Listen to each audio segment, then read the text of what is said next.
Welcome to audio bookish by Maqsood. এখানে প্রতি সপ্তাহে একটা করে বই পড়ে শোনাবো আপনাদের।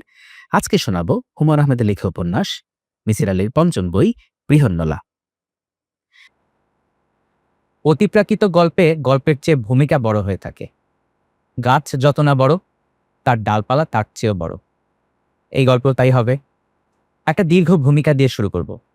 পাঠকদের অনুরোধ করছি তারা যেন ভূমিকাটা পড়েন, এর প্রয়োজন আছে। আমার মামাতো ভাইয়ের বিয়ে। বাবা মার একমাত্র ছেলে, দেখতে রাজপুত্র না হলেও বেশ সুপুরুষ। এমএ পাশ করেছে, বাবার ব্যবসা দেখাশোনা করা এবং গ্রুপ থিয়েটার করা, এই দুয়ে তার কর্মকাণ্ড সীমিত। বাবা মার একমাত্র ছেলে হলে যা হয়, বিয়ের জন্য অসংখ্য মেয়ে দেখা হতে লাগলো। কাউকেই পছন্দ হয় না। কেউ বেশি লম্বা, কেউ বেশি বেটে, কেউ বেশি ফর্সা, কেউ বেশি কথা বলে, আবার কেউ কেউ দেখা গেল কম কথা বলে। নানান ফ্যাকড়া। শেষ পর্যন্ত যাকে পছন্দ হলো সে মেয়ে ঢাকা ইডেন কলেজে বিয়ে পড়ে, ইতিহাসে অনার্স। মেয়ের বাবা নেই, মার অন্য কোথায় বিয়ে হয়েছে। মেয়ে তার বড় চাচার বাড়িতে মানুষ, তিনি তাকে খরচপত্র দিয়ে বিয়ে দিচ্ছেন। আমার মামা এবং মামি দুজনের কেউই এই বিয়ে সহজভাবে নিতে পারলেন না। যে মেয়ের বাবা নেই, মা আবার বিয়ে করেছে, পাত্রী হিসেবে সে তেমন কিছু না। তাছাড়া সে খুব সুন্দরীও না, মোটামুটি ধরনের চেহারা। আমার মামাতো ভাই তবু কেন জানি একবার মাত্রই এই মেয়েকে দেখেই বলে দিয়েছে এই মেয়ে ছাড়া আর কাউকে বিয়ে সে করবে না। মেয়ের বাবা নেই তো কি হয়েছে, সবার বাবা চিরকাল থাকে নাকি? মেয়ের মার বিয়ে হয়েছে তাতে অসুবিধাটা কি? অল্প বয়সী বিধবা হয়েছেন, তার তো বিয়ে করাই উচিত। এমন তো না যে দেশে বিধবা বিবাহ নিষিদ্ধ।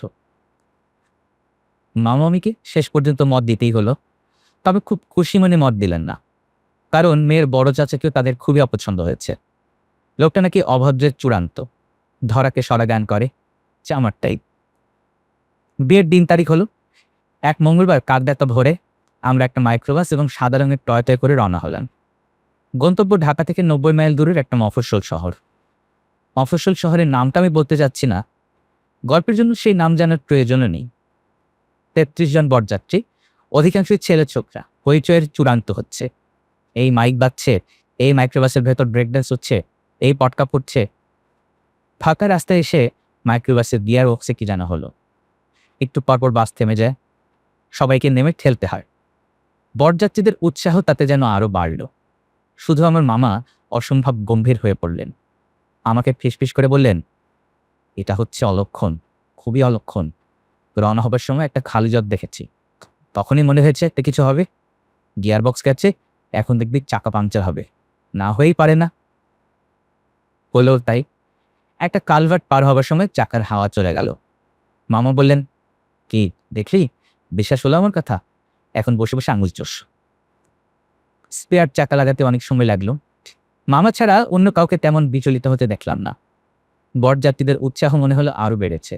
চিৎকার হইচই হচ্ছে, একজন গলা ছেড়ে গান গাওয়ার চেষ্টা করছে। শুধুমাত্র বিয়ে বাড়িতে পৌঁছানোর পরই সবার উৎসাহে খানিকটা ভাটা পড়ল। মফস্বল শহরের বড় বাড়িগুলি সাধারণত যেরকম হয় সেরকম একটা পুরনো ধরনের বাড়ি। এইসব বাড়িগুলি এমনিতেই খানিকটা বিষণ্ণ প্রকৃতির হয়। এই বাড়ি দেখে মনে হলো বিরাট একটা শোকের বাড়ি। খা খা করছে চারদিক, লোকজন নেই।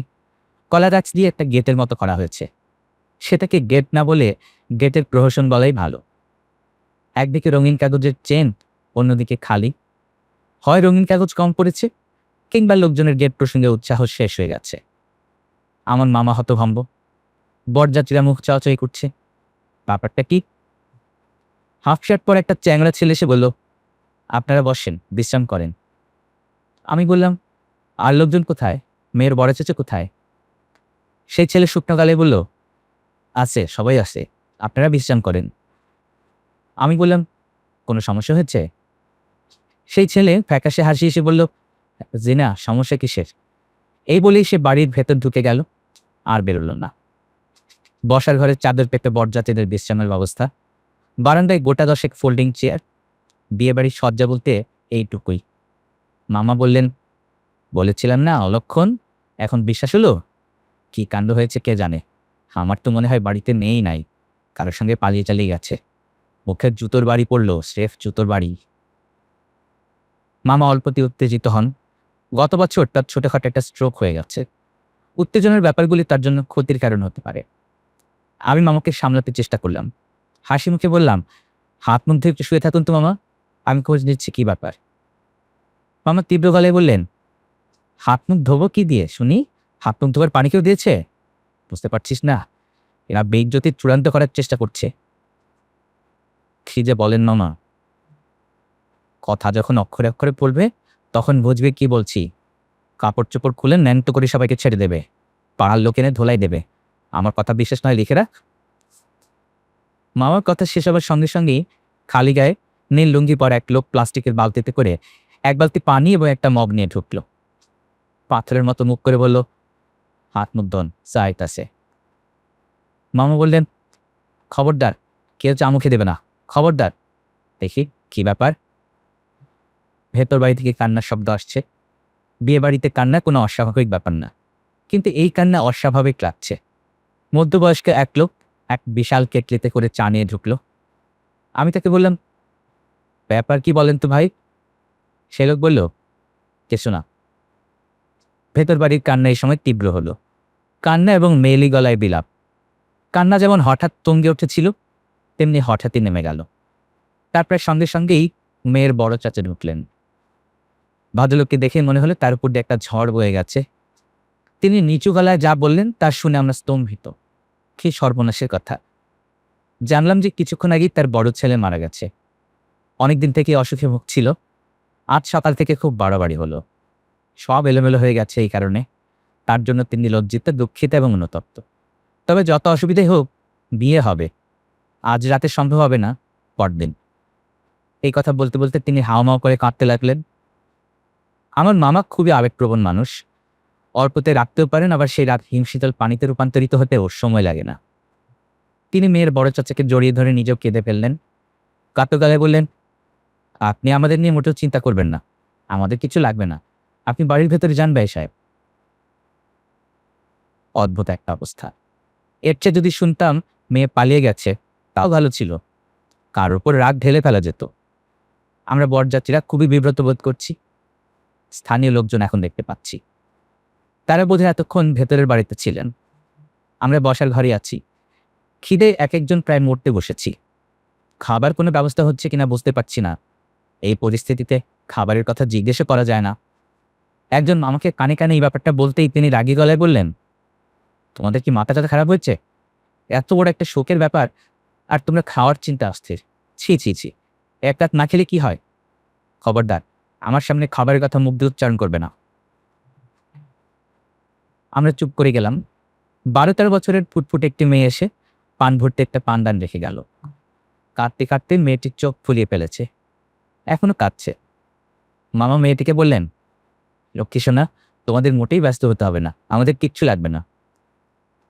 রাত 8টার দিকে থাকা এবং খাওয়ার সমস্যার একটা সমাধান হলো। স্থানীয় লোকজন ঠিক করলেন প্রত্যেকেই তাদের বাড়িতে একজন দুজন করে গেস্ট নিয়ে যাবেন। বিয়ে হবে পরদিন বিকেলে। আমাকে যিনি নিয়ে চললেন তার নাম সুধাকান্ত ভৌমিক। ভদ্রলোকের বয়স 60-এর কাছাকাছি হবে, বেটে খাটো মানুষ, শক্ত সমর্থ চেহারা। এই বয়সেও দ্রুত হাঁটতে পারেন। ভদ্রলোক মৃদু হাসি, মাথার চুল ধবধবে সাদা, গেরুয়া রঙের একটা চাদর দিয়ে নিজেকে জড়িয়ে রেখেছেন বলেই কেমন রেশি রেশি লাগছে। আমি বললাম, সুধাকান্ত বাবু, আপনার বাসা কত দূর? উনি বললেন, কাছেই। গ্রাম এবং মফস্বলের লোকদের দূরত্ব সম্পর্কে কোনো ধারণা নেই। তাদের কাছেই আসলে দিল্লি হনুজ দূরস্থের মতো। আমি হাঁটছি তো হাঁটছি।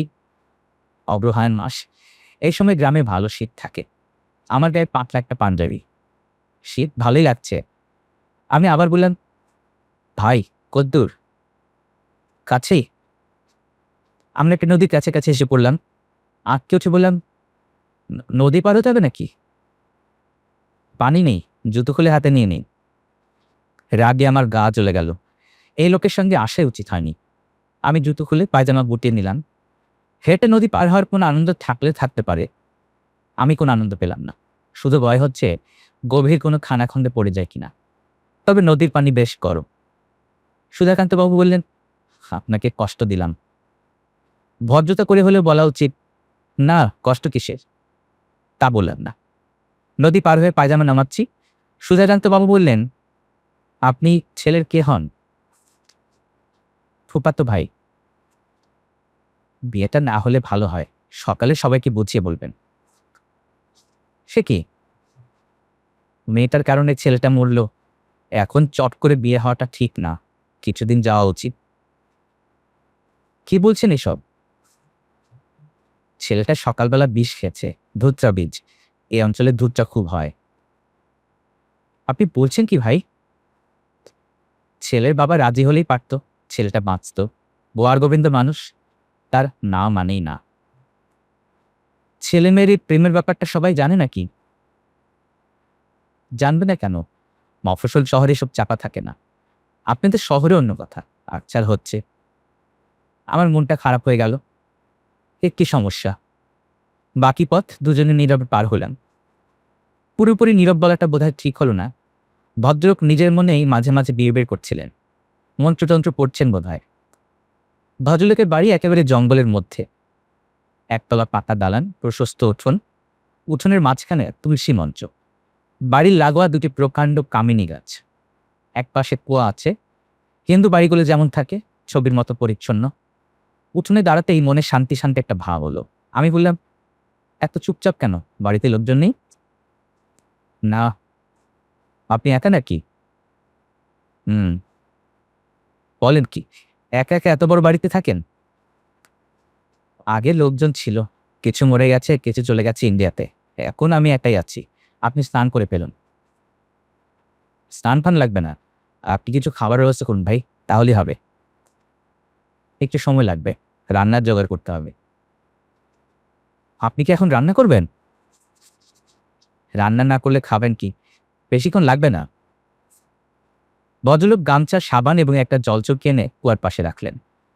স্নান করে ফেলুন, সারাদিন জার্নি করে এসেছেন, স্নান করলে ভালো লাগবে। কুয়ার জল খুব ভালো। দিন, আমি জল তুলে দিচ্ছি। আপনাকে তুলতে হবে না, আপনি বরং রান্না শুরু করুন। খিদে চোখে অন্ধকার দেখছি। এই লুঙ্গিটা পরুন, ধোয়া আছে। আজ সকালেই সোডা দিয়ে ধুয়েছি। আমার আবার পরিষ্কার থাকার বাতিক আছে, নোংরা সহ্য করতে পারি না। ভদ্রলোক যে নোংরা সহ্য করতে পারেন না তা পরিষ্কার বোঝা যাচ্ছে। তিনি রান্না করতে বসেছেন উঠোনে। উঠোনে পরিষ্কার ঝকঝকে দুটো মাটির চুলা। সুধাকান্তবাবু চুলার সামনে জলচৌকিতে বসেছেন। থালা, বাটি, হাঁড়ি সবই দেখি 2-3 বার করে ধুচ্ছেন। সুধাকান্তবাবু, বলুন, আপনি বিয়ে করেননি? না। চিরকুমার? ওই আর কি। আপনি করেন কি? শিক্ষকতা করি, হাই স্কুলের অঙ্কের শিক্ষক, মনোহরদী হাই স্কুল। রান্নাবান্না আপনি নিজেই করেন? হ্যাঁ, নিজেই করি। একবেলা রান্না করি, একবেলা ভাত খাই, সকালের চিড়া ফলমূল এসব খাই। কাজের লোক রাখেন না কেন? দরকার পড়ে না। খালি বাড়ি পড়ে থাকে, চুরি হয় না? না, চোর নেবে কি? আমি একজন দরিদ্র মানুষ। আপনি স্নান করে নিন, স্নান করলে ভালো লাগবে। অপরিচিত জায়গায় ঠান্ডার মধ্যে গায়ে পানি ঢালার আমার কোনো ইচ্ছে ছিল না, কিন্তু সুধাকান্তবাবু মনে হচ্ছে আমাকে না ভিজিয়ে ছাড়বেন না। লোকটি সম্ভবত সূচিবায়গ্রস্ত। কুয়ার পানি নদীর পানির মতো গরম নয়, খুব ঠান্ডা। পানি গায়ে দিতেই গা জুড়িয়ে গেল। সারাদিনের ক্লান্তি, বিয়েবাড়ির উদ্বেগ, নৃত্য সংক্রান্ত জটিলতা সব ধুয়ে মুছে গেল। চমৎকার লাগলো। তাছাড়া পরিবেশটা বেশ অদ্ভুত।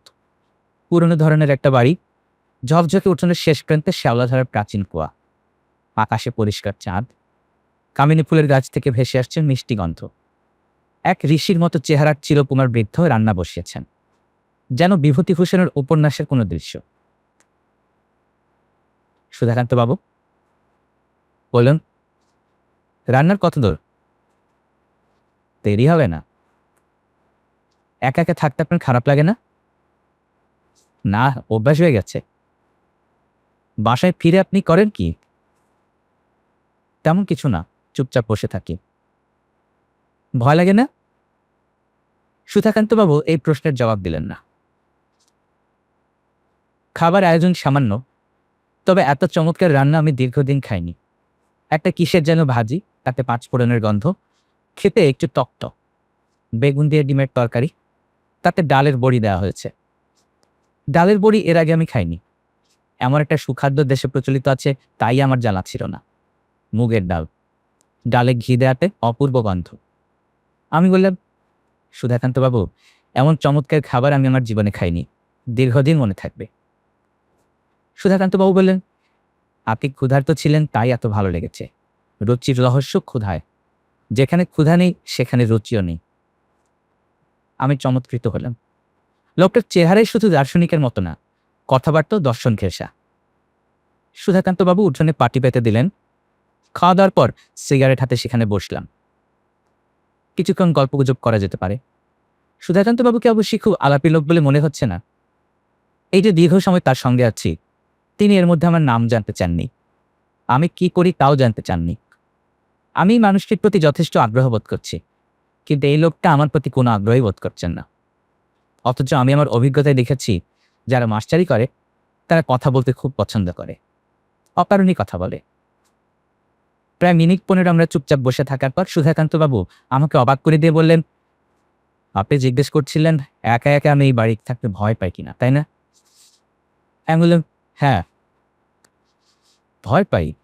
প্রায় রাতেই ঘুমোতে পারি না, জেগে থাকি। ঘরের ভেতর আগুন করে রাখি, হ্যারিকেন জ্বালানো থাকে। ওরা আগুন ভয় পায়, আগুন থাকলে কাছে আসে না। আমি অবাক হয়ে বললাম, কারা? তিনি জবাব দিলেন না। আমি বললাম, আপনি কি ভূত প্রেতের কথা বলছেন? হ্যাঁ। আমি মনে মনে একটা দীর্ঘ নিঃশ্বাস ফেললাম। পৃথিবী কোথায় চলে গিয়েছে এই বৃদ্ধতা বোধহয় জানেন না। চাঁদের পিঠে মানুষের জুতোর ছাপ পড়েছে। ভাইকিং উপগ্রহ নেমেছে মঙ্গলের মরুভূমিতে। ভয়েজার 1 এবং 2 উড়ে গেছে বৃহস্পতির কিনারা ঘেঁষে। আর এই অঙ্কের শিক্ষক ভূতের ভয়ে ঘরে আগুন জ্বালিয়ে রাখছে, কারণ অশরীরীরা আগুন ভয় পায়। আমি বললাম, আপনি কি ওদের কখনো দেখেছেন? না। ওদের পায়ের শব্দ পান? তাও না। তাহলে? বুঝতে পারি। বুঝতে পারেন? জি, আপনি যখন আছেন আপনিও বুঝবেন। ওদের কাণ্ড কারখানা দেখতে পাবো তাই বলছেন? তবে ওদের না, একজন শুধু আসে। তাও ভালো যে একজন আসে। আমি ভেবেছিলাম দলবল নিয়ে বোধহয় চলে আসে, না জান হই হল্লা করে। আপনি আমার কথা একেবারেই বিশ্বাস করছেন না? ঠিকই ধরেছেন, আমি বিশ্বাস করছি না। অবশ্যই এই মুহূর্তে আমার গা ছমছম করছে, কারণ আপনার পরিবেশটা ভর্তি। সুধাকান্তবাবু বললেন, ওরা কিন্তু আছে। আমি চুপ করে রইলাম। এই বৃদ্ধের সঙ্গে ভূত আছে কি নেই তা নিয়ে তর্ক করার কোনো অর্থ হয় না। থাকলে থাকুক। আমার কাছে যে আসে সে একটা মেয়ে। তাই নাকি? জি, 11-12 বছর বয়স। বুঝলেন কি করে তার বয়স 11-12? আপনাকে বলেছে? জি না, অনুমান করে বলছি। তার নাম কি, নাম জানেন? জি না। সে এসে কি করে? সুধাকান্তবাবু বললেন, মেয়েটি যে আসছে এই কি যথেষ্ট নয়? তার কি আর কিছু করার প্রয়োজন আছে? আমি চুপ করে গেলাম। আসলেই তো, অশরীরী একটা বালিকার উপস্থিতি তো যথেষ্ট। সুধাকান্তবাবু বললেন, আপনি নিজেও হয়তো দেখতে পারবেন। আমি চমকে উঠলাম। ভদ্রলোক সহজ স্বরে বললেন, আমি ছাড়াও অনেকেই দেখেছে। সুধাকান্তবাবু ছোট্ট করে একটা নিঃশ্বাস ফেললেন এবং তার প্রায় সঙ্গে সঙ্গে বিকট একটা হাসি শুনলাম। উঠোন কাঁপিয়ে, গাছপালা কাঁপিয়ে হো হো করে কে যেন হেসে উঠল। সুধাকান্তবাবু পাশে না থাকলে অজ্ঞানী হয়ে যেতাম। আমি তীক্ষ্ণ গলায় চেঁচিয়ে উঠলাম, কে? কে? সুধাকান্তবাবু বললেন, ওটা কিছু না। আমি ভয় জড়ানো গলায় বললাম, কিছু না মানে? ওটা খাটাস, মানুষের মতো শব্দ করে হাসে। বলেন কি? খাটাসের নামটাই প্রথম শুনলাম। এ তো ভূতের বাবা বলে মনে হচ্ছে। এখন আমার গা কাঁপছে। জল খান, জল খেলে ভয়টা কমবে। সুধাকান্তবাবু কাঁসার গ্লাসে করে পানি নিয়ে এলেন। খাটাস নামক জন্তুটি আরেকবার রক্তহীন করা হাসি হাসল। সুধাকান্তবাবু যদি কিছু না বলতেন, তাহলে ভূতের হাসি শুনেছি এই ধারণা সারা জীবন আমার মনের মধ্যে থাকত। লোকটার প্রতি এই প্রথম আমার খানিকটা আস্থা হলো। আজগুবি গল্প বলে ভয় দেখানো এই লোকের ইচ্ছা নয় বলেই মনে হলো। এরকম ইচ্ছা থাকলে এই ভয়ঙ্কর হাসির কারণ সম্পর্কে সে চুপ করে থাকত।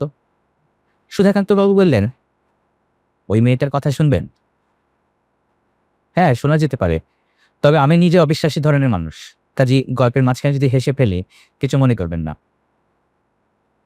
এই গল্পটা কাউকে করতে ভালো লাগে না, অবশ্যই অনেককে বলেছি, এখানকার সবাই জানে। আপনার গল্প এখানকার সবাই বিশ্বাস করেছে? সুধাকান্তবাবু গম্ভীর গলায় বললেন, আমি যদি এখানকার কাউকে একটা মিথ্যা কথা বলি এরা বিশ্বাস করবে। এরা আমাকে সাধু বাবা বলে ডাকে। আমি আমার এই দীর্ঘ জীবনে কোনো মিথ্যা কথা বলেছি বলে মনে পড়ে না। আমি থাকি একা একা, আমার প্রয়োজনও সামান্য। মানুষ মিথ্যা কথা বলে প্রয়োজন এবং স্বার্থের কারণে, আমার সেই সমস্যা নেই। এসব থাক, আমি বরং গল্পটা বলি।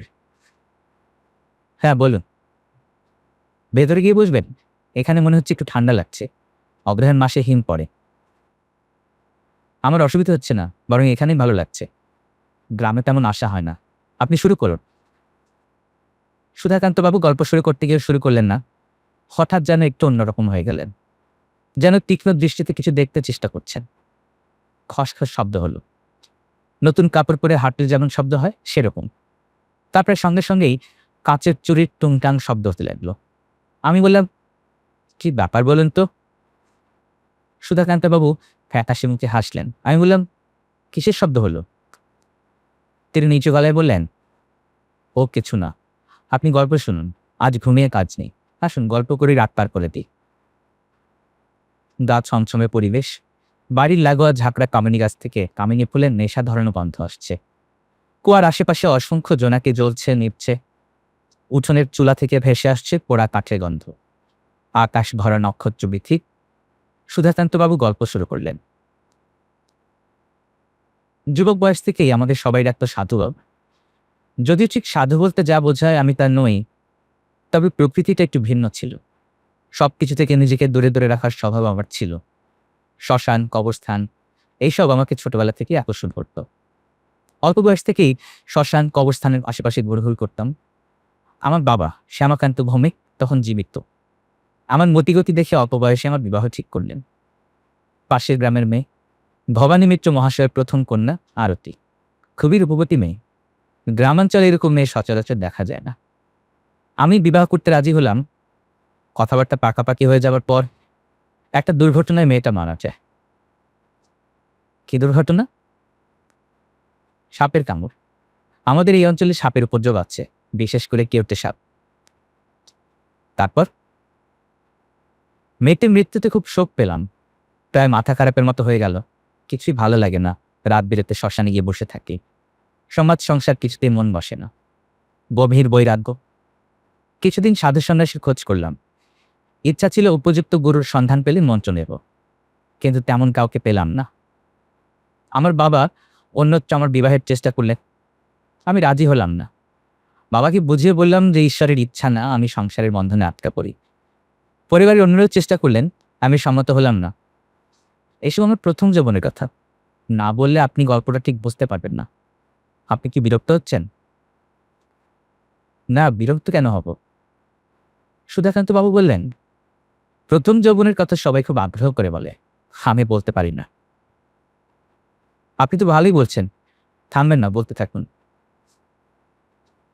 সুধাকান্ত বাবু আবার শুরু করলেন। এরপর অনেক বছর কাটলো। শ্মশানে শ্মশানে ঘুরতাম বলে বোধহয় ঈশ্বর আমার ঘরটাকেই শ্মশান বলে দিলেন। পুরোপুরি একা হয়ে গেলাম। মানুষ যে কোনো পরিস্থিতিতে নিজেকে মানিয়ে নেয়, আমিও মানিয়ে নিলাম। আমার প্রকৃতির মধ্যে এক ধরনের একাকিত্ব ছিল, কাজে আমার খুব অসুবিধা হলো না। এখন আমি মূল ঘটনায় চলে আসবো। তার আগে আপনি কি চা খাবেন? জি না। খান একটু চা, ভালো লাগবে। আমার মনে হলো ভদ্রলোকের নিজেরই চা খেতে ইচ্ছে হচ্ছে।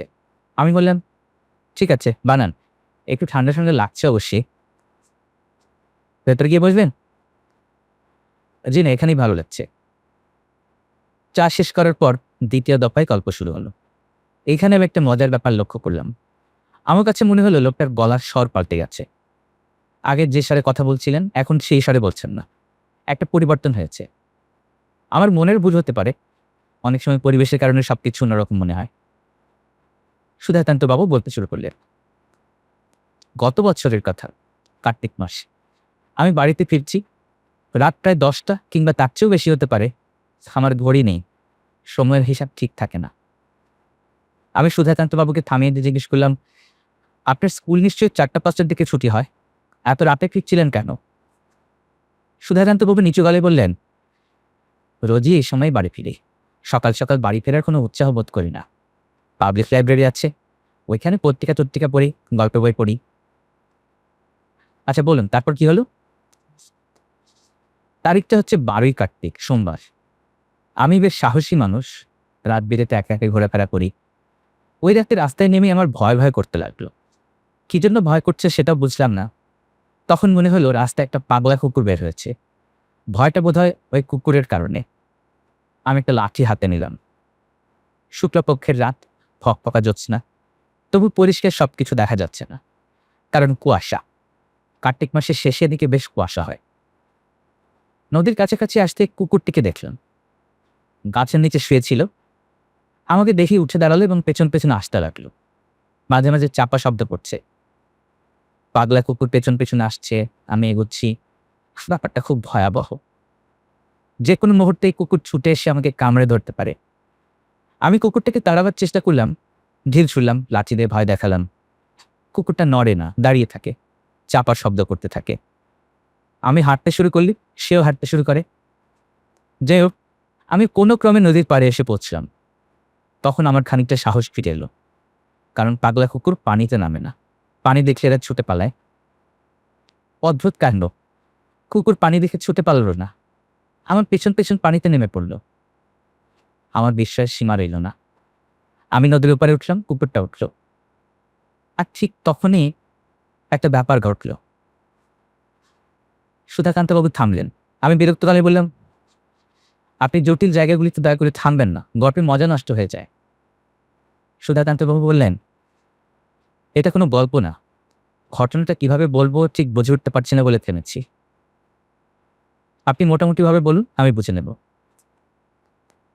কুকুরটা আমার খুব কাছাকাছি চলে এলো। পাগলা কুকুর আপনি খুব কাছ থেকে দেখেছেন কিনা জানি না, ভয়ঙ্কর দৃশ্য। সারাক্ষণ হাঁ করে থাকে, মুখ দিয়ে লালা পড়ে, চোখের দৃষ্টিটা অন্যরকম। আমি ভয়ে কাঠ হয়ে গেছি, ছুটে পালাবো বলে ঠিক করেছি। ঠিক তখন কুকুরটা কেন জানি ভয় পেয়ে গেল, অস্বাভাবিক ভয়। একবার এদিক যাচ্ছে, একবার ওদিক যাচ্ছে। চাপা আওয়াজটা তার গলায় আর নেই। সে ঘেউ ঘেউ করছে। আমার কাছে মনে হচ্ছে সে কুকুরের ভাষায় আমাকে কে যেন বলার চেষ্টা করছে। এরকম চলল মিনিট 5। তারপর নদীতে ঝাঁপিয়ে পড়ল, সাঁতরে ওপারে চলে গেল। পুরোপুরি কিন্তু গেল না, ওপারে দাঁড়িয়ে রইল এবং ক্রমাগত ডাকতে লাগলো। তারপর আমি একটা সিগারেট ধরালাম। তখন আমি ধূমপান করতাম, মাস 3 হলো ছেড়ে দিয়েছি। যাই হোক, সিগারেট ধরাবার পর ভয়টা পুরোপুরি কেটে গেল। হাত থেকে লাঠি ফেলে দিলাম, বাড়ির দিকে রওনা হবে ভাবছি। হঠাৎ মনে হলো নদীর ধারে ঘেঁষে বড় হওয়া ঘাসগুলোর মাঝখানে কি যেন একটা নড়ে উঠল। আপনি আবার ভয় পেলেন? না, ভয় পেলাম না। একবার ভয় কেটে গেলে মানুষ চট করে আর ভয় পায় না। আমি এগিয়ে গেলাম। কুকুরটা তখন আছে? হ্যাঁ, আছে। কাছাকাছি এগিয়ে গিয়ে দেখলাম একটা মেয়ের ডেড বডি, 11-12 বছর বয়স, পরনে ডোরা কাটা শাড়ি। বলেন কি আপনি? যা দেখলাম তাই বলছি। মেয়েটা যে মরে আছে তা বুঝলেন কি করে? যে কেউ বুঝবে। মরে শক্ত হয়ে আছে, হাত মুঠিবদ্ধ করা, মুখের কষে রক্ত জমে আছে। কি সর্বনাশ! আমি দীর্ঘ সময় মেয়েটির সামনে দাঁড়িয়ে রইলাম। ভয় পেলেন না? না, ভয় পেলাম না। আপনাকে তো আগেই বলেছি, একবার ভয় কেটে গেলে মানুষ দ্বিতীয়বার চট করে ভয় পায় না। তারপর মনটা খুবই খারাপ হয়ে গেল। বাচ্চা একটা মেয়ে এইভাবে মরে পড়ে আছে, কেউ জানছে না। কিভাবে না জানি বেচারি মরল। ডেড বডি এখানে ফেলে রেখে যেতে ইচ্ছে করলো না।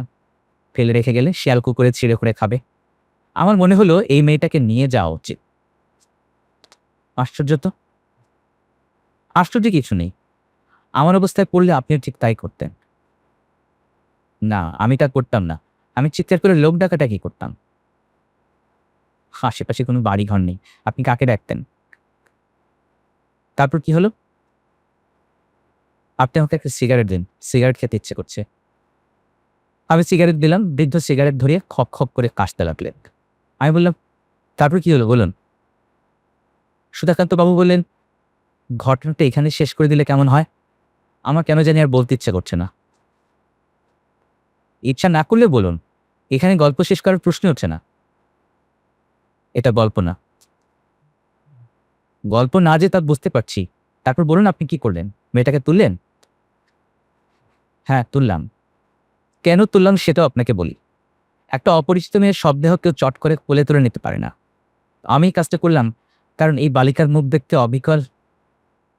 সুধাকান্তবাবু থেমে গেলেন। আমি বললাম, মেয়েটি দেখতে ওই মেয়েটির মতো যার সঙ্গে আপনার বিয়ের কথা হয়েছিল, আরতি। হ্যাঁ, আরতি। আপনার স্মৃতিশক্তি তো খুব ভালো।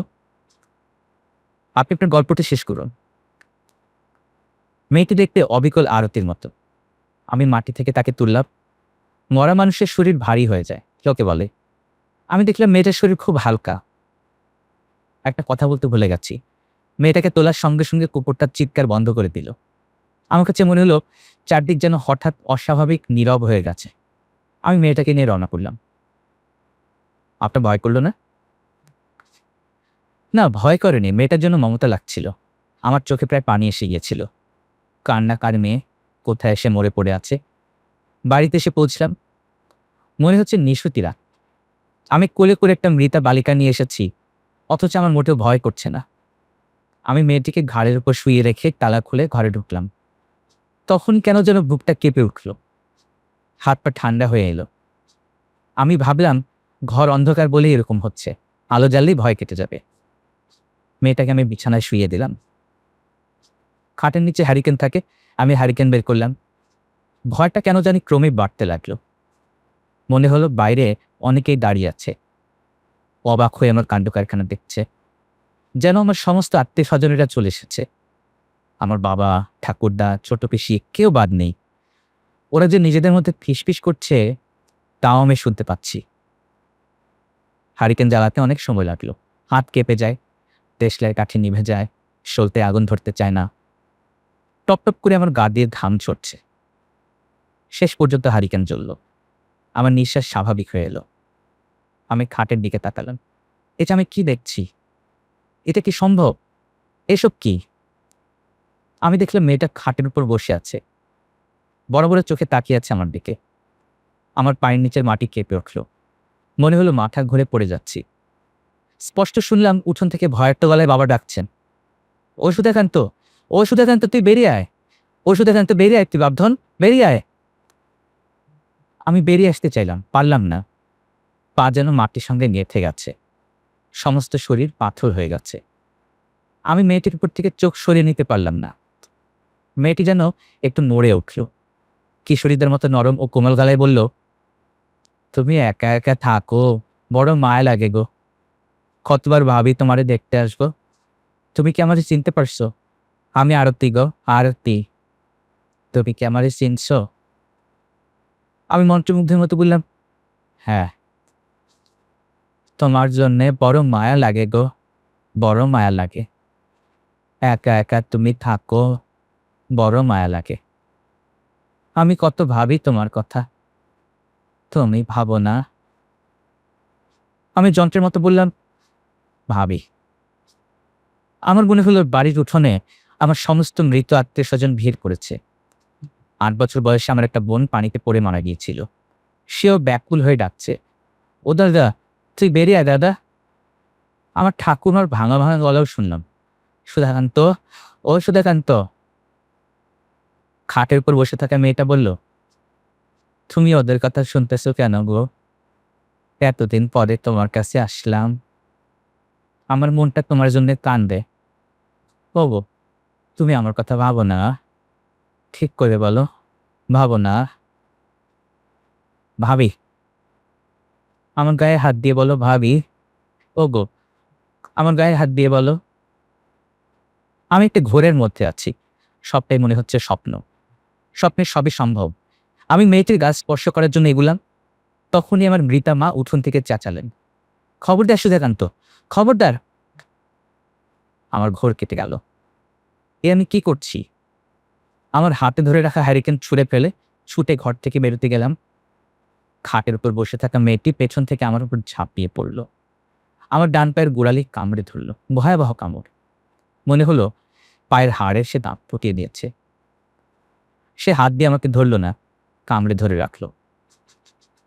আমি প্রাণপণে চেষ্টা করলাম বেরিয়ে যেতে, কিছুতেই পারলাম না। এতটুকু একটা মেয়ে, কি প্রচণ্ড তার শক্তি। আমি প্রাণপণে চেঁচালাম, কে কোথায় আছো, বাঁচাও আমাকে। ঠিক তখন একটা ব্যাপার ঘটল। মনে হলো কালো একটা কি যেন উঠোন থেকে ঘরের ভেতর ঝাঁপিয়ে পড়লো মেয়েটির উপর। চাপা গর্জন শোনা যেতে লাগলো। মেয়েটি আমাকে ছেড়ে দিল। আমি পা টানতে টানতে উঠোনে চলে এলাম। উঠোনে দাঁড়িয়ে বুঝতে পারলাম ভিতরে তীব্র ধস্তাধস্তি হচ্ছে। ওই পাগলা কুকুর আর এই মেয়েটার মধ্যে। মেয়েটি তীব্র গলায় বলছে, ছাড় আমাকে, ছাড়। কুকুরটা ক্রুদ্ধ গর্জন করছে। সেই গর্জন ঠিক কুকুরের গর্জনও নয়, অদেখা ভুবনের কোনো পশুর গর্জন। সেই গর্জন ছাপিয়েও মেয়েটির গলার স্বর শোনা যাচ্ছে, আমারে খায়া ফেলতাছে, ওগো তুমি কই, আমারে খায়া ফেলতাছে। সুধাকান্তবাবু থামলেন। আমি বললাম, তারপর? তিনি জবাব দিলেন না।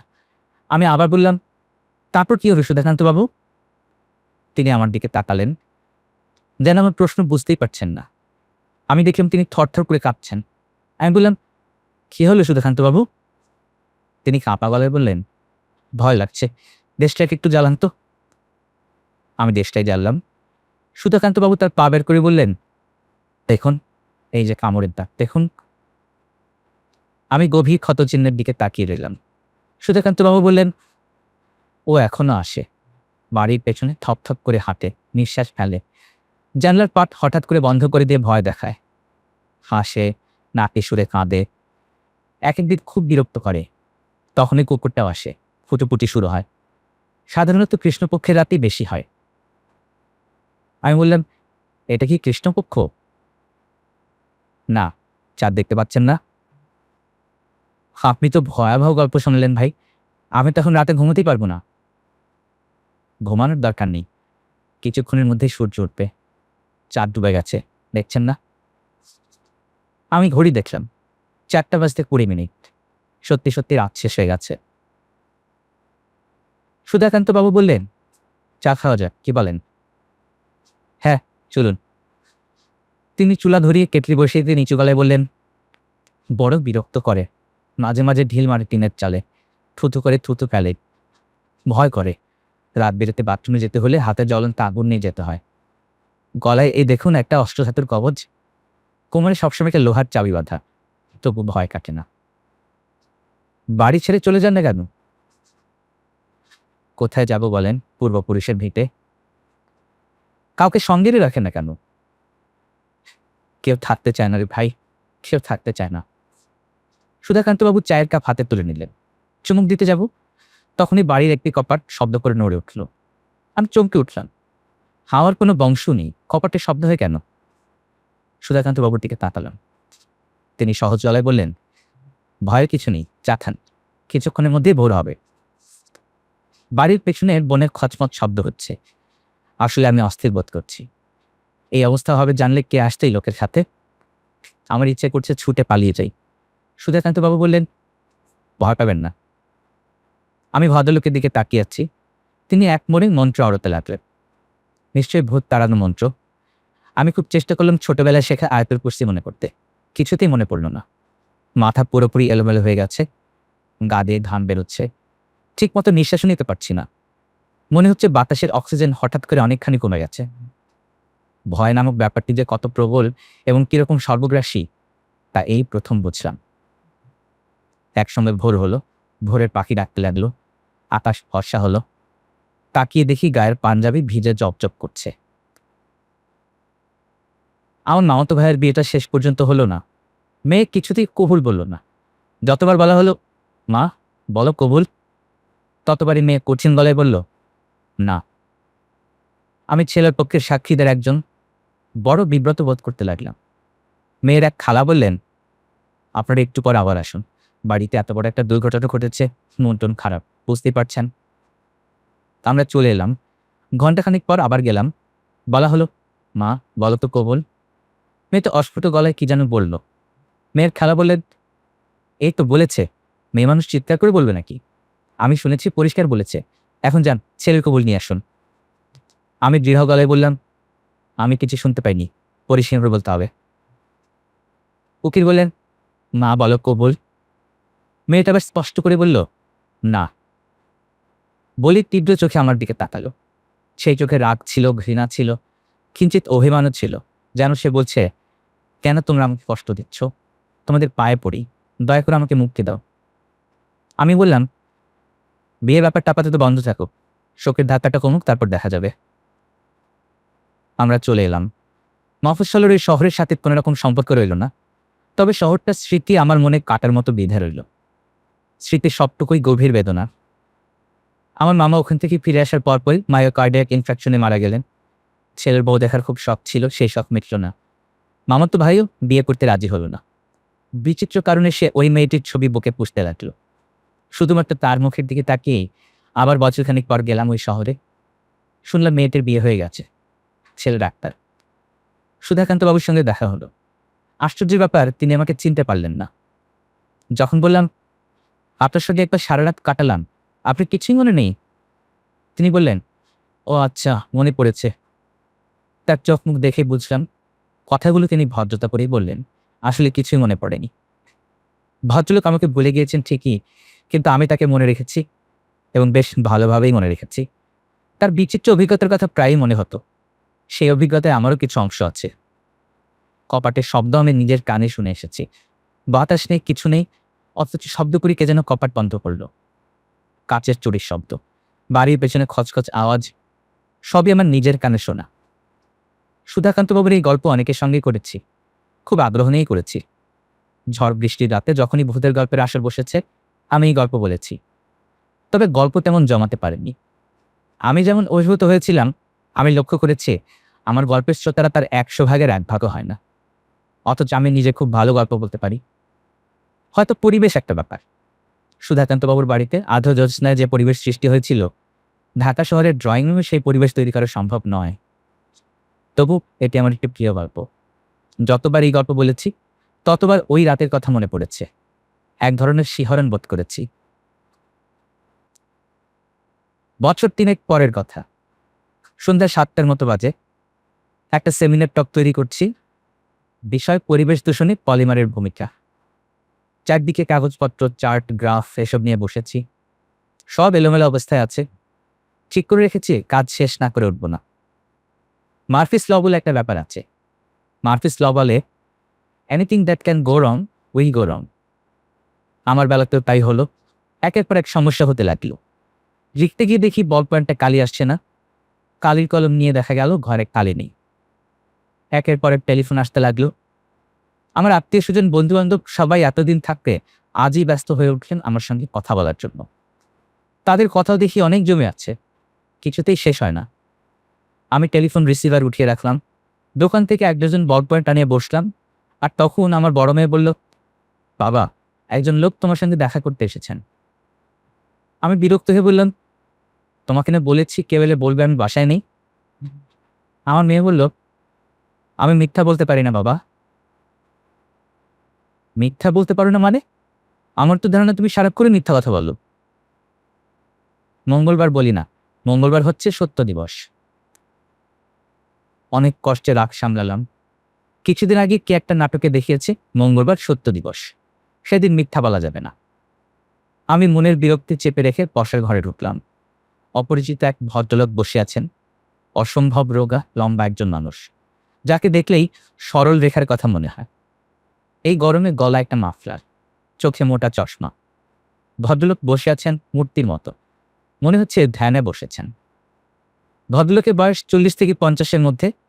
লম্বাটে মুখ, দাড়ি আছে, চুল লম্বা। দাড়ি, চুল, পরনের কোট সবই কেমন যেন এলোমেলো। প্রথম দর্শনে মনে হয় ভবঘুরে ধরনের কেউ। তবে কিছুক্ষণ তাকিয়ে থাকলে এই ভাবটা চলে যায়। মনে হয় লাজুক ধরনের একজন মানুষ এসেছেন। যে কোনো কারণে হোক মানুষটা বিব্রত বোধ করছেন। আমি বললাম, আপনি কি আমার কাছে এসেছেন? ভদ্রলোক উঠে দাঁড়িয়ে বললেন, জি, আজ আমি একটা বিশেষ কাজে ব্যস্ত আছি। আপনি কি অন্য একদিন আসতে পারেন? জি পারি। তাহলে তাই করুন। জি আচ্ছা। বলেই ভদ্রলোক আবার বসে পড়লেন। আমি বিস্মিত হয়ে তাকালাম। ভদ্রলোক বললেন, বাইরে বৃষ্টি হচ্ছে, আপনি বোধহয় লক্ষ্য করেননি। আমি সঙ্গে ছাতা আনিনি, বৃষ্টিটা কমলেই চলে যাব। আমি ফিরে এসে আমার কাজে মন দিলাম। 3 ঘন্টা এক নাগাড়ে কাজ করলাম। অসাধ্য সাধন যাকে বলে। আর কোনো ঝামেলা হলো না। মার্ফি সাহেবের আইন দেখা যাচ্ছে সবসময় কাজ করে না। আমি ভুলে গেলাম যে বসার ঘরে একজন ভদ্রলোক বসে আছেন। কি কারণে যেন বসার ঘরে গিয়েছি, ভদ্রলোককে দেখে চমকে উঠলাম। আপনি এখনো আছেন? জি। বৃষ্টি তো থেমে গেছে। তা গেছে, কিন্তু কাউকে কিছু না বলে যায় কি করে? আমি লজ্জিত বোধ করলাম। ভদ্রলোক দীর্ঘ সময় একা একা বসে আছেন। বসার ঘরে কেউ আসেনি, কারণ আমার টিভি শোবার ঘরে। সবাই টিভির সামনে চোখ বড় বড় করে বসে আছে। টিভিতে নিশ্চয়ই কোনো নাটক হচ্ছে। আমি বললাম, আপনাকে ওরা চা দিয়েছে? জি না। চা খাবেন এক কাপ? আরেকদিন যখন আর তখন খাবো। আরেকদিন আসার দরকার নেই, আজই বলে ফেলুন। চট করে বলতে পারবে? না, পারবো না। আমি আরেকদিন আসবো। আপনার নামটা তো জানা হলো না। আমার নাম মিসির আলী। আমি কি আপনাকে চিনি? জি না, চেনার কোনো কারণ নেই। আমি অ্যাবনর্মাল সাইকোলজি বিষয়ে পড়াশোনা করি, ঢাকা বিশ্ববিদ্যালয়ের পার্ট টাইম শিক্ষক। আমার সঙ্গে আপনার যোগাযোগের কারণটা আমি বুঝতে পারছি না। আরেকদিন যখন আসবো আপনাকে বুঝিয়ে বলবো। আজ যাই, রাত হয়ে গেছে। ভদ্রলোক চলে গেলেন। ভদ্রলোককে বেশ আত্মভোলা লোক বলেও মনে হলো। একটা পলিথিনের ব্যাগ ফেলে গেছেন। ব্যাগে একটা পাউরুটি এবং ছোট ছোট দুটো কলা। মনে হচ্ছে ভদ্রলোকের নাস্তা। আমি বুঝতে পারলাম না অ্যাবনর্মাল সাইকোলজির একজন অধ্যাপক আমার কাছে কি চান। আমার আচার আচরণে অস্বাভাবিক কিছু তো নেই। রহস্যটা কি? এক সপ্তাহের পর ভদ্রলোক আবার এলেন। আমি দরজা খুললাম। ভদ্রলোক বললেন, আপনি কি আমাকে চিনতে পারছেন? আমি বললাম, পারছি। আপনার নাম মিসির আলী। আপনি অ্যাবনর্মাল সাইকোলজির একজন অধ্যাপক। গত সপ্তাহে আমার এখানে এসে একটা পাউরুটি এবং দুটো কলা ফেলে গেছেন। ভদ্রলোক হেসে ফেললেন। হাসিটি সুন্দর, শিশুর সারল্য মাখা। আজকাল মাপা হাসি ছাড়া আমরা হাসতে পারি না। মিসির আলী বললেন, আপনার মেয়েটাকে একটু ডাকবেন, তার জন্য এক প্যাকেট চকলেট এনেছি। আমি খানিকটা বিরক্ত হলাম। অপরিচিত লোক দামি চকলেটের প্যাকেট নিয়ে এলে বুঝতে হবে কিছু ব্যাপার আছে। আবার চকলেট কেন? আপনার জন্য তা নিনি। আপনি বিরক্ত হচ্ছেন কেন? আপনার মেয়েটিকে আমার খুবই পছন্দ হয়েছে। পছন্দের মানুষকে কিছু দিতে ইচ্ছে করে। আপনি কোনো রকম অস্বস্তি বোধ করবেন না। এই উপহারে কোনো রকম স্বার্থ জড়িত নেই। আমি আপনার কাছে কিছু চাইতে আসিনি। আমি খানিকটা লজ্জিত বোধ করলাম। ভদ্রলোককে ঘরে বসিয়ে চকলেটের প্যাকেট ভেতরে পাঠিয়ে দিয়ে বললাম, কি করতে পারি আপনার জন্য? মিসির আলী বললেন, আপনার কাছে আমার এক কাপ চা পাওনা আছে। ওই পাওনার চা খাওয়াতে পারে। চা আসছে। আপনি এখন আসল ব্যাপারটা বলুন। আপনি কি কোনো তাড়া আছে? না, তাড়া নেই। আমি আপনার কাছে সুধাময় বাবু সম্পর্কে জানতে এসেছি। আপনি যদি কষ্ট করে কিছু বলেন। আমি বিস্মিত হয়ে বললাম, সুধাময় বাবুকে? আপনি এই নামে কাউকে চেনেন না? জি না। সুধাময় বাবুর বাড়িতে আপনি কি এক রাত কাটাননি, যেখানে আপনার একটা ভয়াবহ অভিজ্ঞতা হয়? আপনি কি সুধাকান্ত বাবুর কথা বলছেন? নাও সুধাকান্ত হতে পারে। গল্পটা আমাকে যে বলেছে সে সম্ভবত নামে গোলমাল করেছে। আমি বললাম, আপনি কি আমাকে দয়া করে গুছিয়ে বলবেন ব্যাপারটা কি? সুধাকান্ত বাবুকে আমি ঠিকই চিনি। একটা অসাধারণ গল্প তার মুখ থেকে শুনেছি, কিন্তু আপনার সঙ্গে সেই গল্পের কি সম্পর্ক বুঝতে পারছি না। মিসির আলী বললেন, আমার সঙ্গে কোনো সম্পর্ক নেই, তবে রহস্যময় ব্যাপারগুলোর প্রতি আমার একটা আগ্রহ আছে। পৃথিবীতে অনেক রহস্যময় ব্যাপার ঠিকই ঘটে। আবার অনেক কিছুই ঘটে যেগুলোকে আপাত দৃষ্টিতে খুব রহস্যময় মনে হলেও আসলে রহস্যময় নয়। আমি ব্যাপারটা বুঝতে চাই। সুধাকান্ত বাবুর চরিত্র আমাকে খানিকটা কৌতূহলী করেছে, কারণ ওর চরিত্রে কিছু অস্বাভাবিক দিক আছে। ওই সম্পর্কে আমি ভালোভাবে জানতে চাই। তাছাড়া আপনার গল্পটা বেশ মজার। এর মধ্যে এমন কিছু এলিমেন্ট আছে যা প্রচলিত ভূতের গল্পে থাকে না। আপনি কি ভূতের গল্প নিয়ে গবেষণা করছেন নাকি? জি না। কিছু কিছু গল্পের প্রতি এক ধরনের ফ্যাসিনেশন জন্মে যায়। ব্যাপারটা কি ভালো মতো জানতে ইচ্ছে করে। আমার গল্প আপনি কার কাছ থেকে শুনেছেন? আপনার এক ছাত্রের মুখে শুনেছি। সে শুনেছি আপনার কাছে। তার নাম রুস্তম।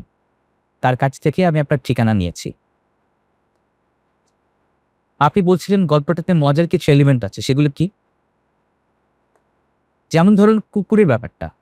একদল কুকুর সুধাকান্ত বাবুকে ঘিরে ধরল। তারপর তাকে ঘিরে চক্রাকারে হাঁটতে লাগলো এবং একটি বিশেষ দিকে নিয়ে যেতে লাগলো। যেখানে নিয়ে গেল সেখানে একটা যুবতীর নগ্ন মৃতদেহ, যাকে কিছুক্ষণ আগে হত্যা করা হয়েছে। আমি বিস্মিত হয়ে বললাম, এরকম কিছুই কিন্তু গল্পে নেই। কোনো নগ্ন যুবতীর মৃতদেহ পড়েছিল না, একটা বালিকার ডেড বডি ছিল আর তার পরনে শাড়ি ছিল। মিসির আলী হাসতে হাসতে বললেন, আমিও তাই ভাবছিলাম। গল্প যখন একজনের মুখ থেকে অন্যজনের মুখে যায় তখন ডালপালা ছড়ায়। অনেক সময় মূল গল্প খুঁজে পাওয়া যায় না। এই জন্যই আমি এসেছি আপনার মুখ থেকে গল্পটা শোনার জন্য, যদি আপনার কষ্ট না হয়। আমার কোনো কষ্ট হবে না, আমি আগ্রহ করেই গল্পটা বলব। মিসির আলী কোটের পকেট থেকে নোটবই এবং কলম বের করলেন। আমি বিস্মিত হয়ে বললাম, আপনি কি নোট করছেন নাকি? দু একটা পয়েন্ট লিখে রাখবো। আমার স্মৃতিশক্তি ভালো, তবু মাঝে মাঝে কিছু নোট রাখি। স্মৃতি মানুষকে প্রতারণা করে, নোট করে না। চা চলে এলো। চা খেতে খেতে ভদ্রলোক গল্প শুনলেন। তবে গল্প বলে আমি কোনো আরাম পেলাম না। ভদ্রলোক গল্পের মাঝখানে একবারও বললেন না, অদ্ভুত তো, তারপর কি হলো, কিংবা কি আশ্চর্য। তিনি পাথরের মতো মুখ করে গল্প শুনলেন এবং গল্প শেষ হওয়া মাত্র বললেন, আচ্ছা তাহলে যাই, আপনাকে কষ্ট দিলাম, কিছু মনে করবেন না। আমি বললাম, আপনার কাজ হয়ে গেল? জি। গল্পটা আপনার কাছে অদ্ভুত মনে হয়নি? জি না, ভূতের গল্প সাধারণত এরকমই হয়, নতুনত্ব কিছুই নেই। আমার শুধু একটা প্রশ্ন, মেয়েটার ডেড বডি কি শেষ পর্যন্ত ছিল? তার মানে? এ জাতীয় গল্পের ডেড বডি শেষ পর্যন্ত থাকে না, বাতাসে মিলিয়ে যায় কিংবা কুকুরে খেয়ে ফেলে। আপনি জানেন কি হয়েছিল? আমি জানি না, আমি জিজ্ঞেস করিনি। আপনি গল্পটার কিছুই বিশ্বাস করেননি, তাই না? জি না। কেন, দয়া করে বলবেন কি? এই জাতীয় ভয়াবহ অভিজ্ঞতা যখন হয় তখন মানুষ খুব কনফিউজড অবস্থায় থাকে। কোনো ঘটনা এসে পরিষ্কার দেখে না, যা দেখে তাও সে গুছিয়ে বলতে পারে না। অথচ আপনার সুধাকান্তবাবু চমৎকারভাবে সব বর্ণনা করলেন, অতি সূক্ষ্ম ডিটেলও বাদ দিলেন না। এইসব পাওয়া যায় তৈরি করা গল্পে। আমি বললাম, সব মানুষ তো একরকম নয়, কিছু কিছু মানুষ বিপর্যয়ের সময়ও মাথা ঠান্ডা রাখে। তা রাখে, যেমন আমি নিজেই রাখি। তারপর আপনি বললেন এটা একটা গল্প। জি। কেন বলুন তো? সুধাকান্তবাবু আপনার কথা মতো একজন ধর্মপ্রাণ মানুষ, সাধু প্রকৃতির লোক। এই ধরনের একজন মানুষ বিপদে ঈশ্বরের নাম নেবে, গায়ত্রী মন্ত্র পড়বে। একজন নাস্তিক পর্যন্ত যে কাজটা করবে তিনি তা করেন। ঘটনা সত্যি সত্যি ঘটলে তিনি তা অবশ্যই করতেন। যেহেতু ঘটনাটা বানানো, কাজেই এই গুরুত্বপূর্ণ জিনিসটা বাদ পড়েছে। আমি ভদ্রলোকের দিকে তাকিয়ে রইলাম। লোকটার উপর খানিকটা রাগ হচ্ছে। এক কথায় বলে দিল গল্প বানানো। মিসির আলী বললেন, আপনার সঙ্গে যখন গল্প করছিলেন তখন ভয় পেয়ে ভদ্রলোক মন্ত্রপাঠ শুরু করলেন, অথচ ওই রাতে তিনি করলেন না। ব্যাপারটা অদ্ভুত না? আমি বললাম, সুধাকান্তবাবু শুধু শুধু এরকম একটা গল্প বানাবেন কেন? এরকম একটা গল্প তৈরির পেছনে কোনো একটা কারণ নিশ্চয়ই থাকবে। তা তো থাকবেই, তারও আছে। কি কারণ? অনেক কারণ হতে পারে, তবে আমার যা মনে হয় তা হচ্ছে উনি নিঃসঙ্গ ধরনের মানুষ। এ জাতীয় একটা গল্প তৈরি করে নিজে সবার আকর্ষণের কেন্দ্রবিন্দুতে চলে এসেছেন। এটা একজন নিঃসঙ্গ মানুষের জন্য কম কথা নয়। মিসির আলী লোকটার প্রতি আমার ভক্তি হলো। লজিক বা যুক্তি নামের ব্যাপারটা যে কত শক্তিশালী হতে পারে মিসির আলী তা আমার চোখে আঙুল দিয়ে দেখিয়ে দিলেন। আমি বললাম, এই গল্পটা যে সত্যি এটা আপনি কখন স্বীকার করবেন? অর্থাৎ কোন প্রমাণ উপস্থিত করলে আপনি গল্পটা মেনে নেবেন? মিসির আলী হাসতে হাসতে বললেন, ওই মেয়েটির ডেড বডি যদি অন্যরা দেখে থাকে এবং কবর দেওয়া হয় বা দাহ করা হয়, তবে আমি ঘটনাটা মেনে নেব। আমি আপনাকে খবরটা এনে দেব। আমি চিঠি লিখে খবরটা জোগাড় করব, আর আপনি আপনার ঠিকানাটা লিখে যান এখানে। মিসির আলী তার ঠিকানা লেখা চলে গেলেন। আশ্চর্য কাণ্ড, আজও তার পলিথিনের ব্যাগ ফেলে গেলেন। ব্যাগের ভেতর ছোট্ট একটা পাউরুটি, একটা কলা এবং এক টুকরো মাখন। গরমে সেই মাখন গলে ব্যাগময় ছড়িয়ে পড়ছে। চিঠি লিখলাম আমার মামাতো ভাইয়ের সঙ্গে যে মেয়েটির বিয়ের কথা হয়েছিল সেই মেয়ের বড় চাচাকে। আমার ধারণা ছিল ভদ্রলোক জবাব দেবেন না। যে পরিচয়ের সূত্র ধরে চিঠি লিখেছি সেই সূত্রের চিঠির জবাব দেওয়ার কথা নয়। ভদ্রলোক কিন্তু জবাব দিলেন, এবং বেশ গুছিয়েই জবাব দিলেন। আপনার পত্র পাইয়াছি। এক নিতান্ত দুর্ভাগ্যজনক অবস্থায় আপনাদের সহিত পরিচয় হইয়াছিল। আপনি যে সেই পরিচয় মনে রাখিয়া পত্র দিয়াছেন তাহাতে কৃতজ্ঞ হইলাম। আপনি আমার ভাস্তি প্রসঙ্গে জানিতে চাহিয়াছেন। 2 বছর আগে তাহার বিবাহ হইয়াছে, এই খবর তো আপনার জানা। সে এখন তাহার স্বামীর সহিত ইরাকে আছে। তাহার স্বামী একজন ডাক্তার। আপনাদের দোয়ায় তাহারা ভালোই আছে। দ্বিতীয় যে বিষয়টি আপনি জানিতে চাহিয়াছেন, তাহার সবই সত্য। কুকুরের কামড়ে ছিন্ন ভিন্ন বালিকাটির দেহ আমরা সবাই দেখিয়াছি। তাহার মৃতদেহ সৎকারের কোনো ব্যবস্থা হয় নাই, কারণ বালিকাটি হিন্দু কি মুসলিম তাহা জানা সম্ভব হয় নাই। ঘটনাটি সেই সময় জনমনে বিপুল আলোড়ন সৃষ্টি করিয়াছিল। দৈনিক ইত্তেফাক পত্রিকার মফস্বল পাতায় খবরে ছাপা হইয়াছিল। অধিক আর কি, আমরা ভালো আছি। আপনার সর্বাঙ্গীন কুশল কামনা করি। চিঠিটি ডাকযোগে মিসির আলীর ঠিকানায় পাঠিয়ে দিলাম। মনে মনে হাসলাম। অভ্রান্ত যুক্তিও মাঝে মাঝে অচল হয়ে যায়। এই চিঠিটি হচ্ছে তার প্রমাণ। চিঠি পাঠাবার তৃতীয় দিনে মিসির আলী এসে উপস্থিত। আমি হেসে বললাম, কে, গল্পটা এখন বিশ্বাস করলেন? মিসির আলী শুকনো গলায় বললেন,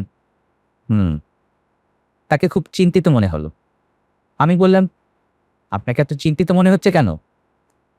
মিসির আলী বললেন, আমি আপনার কাছ থেকে গল্পটা আরেকবার শুনতে চাই। কেন?